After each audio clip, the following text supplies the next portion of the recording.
What kind of early wins or low-hanging fruit do you like to do in the first 90 days of a new engagement?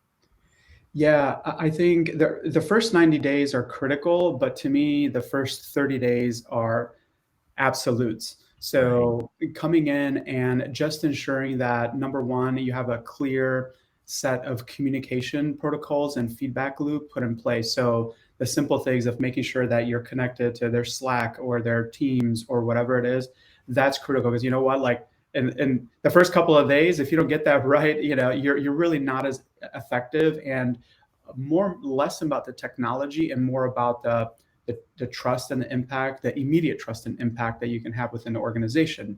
And so to me, communication is very, very important.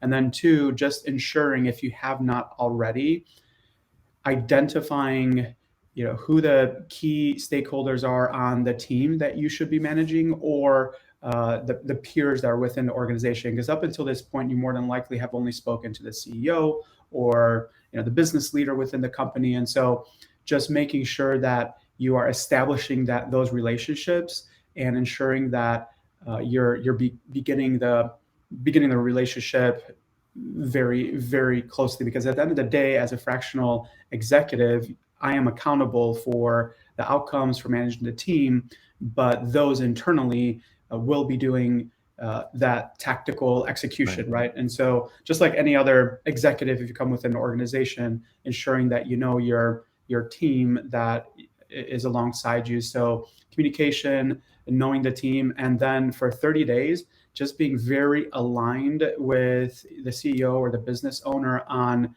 what are those measures of success within 30 days.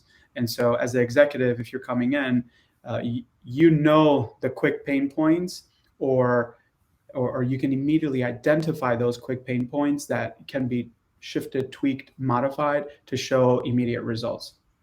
Well, let's stay with that for just a second.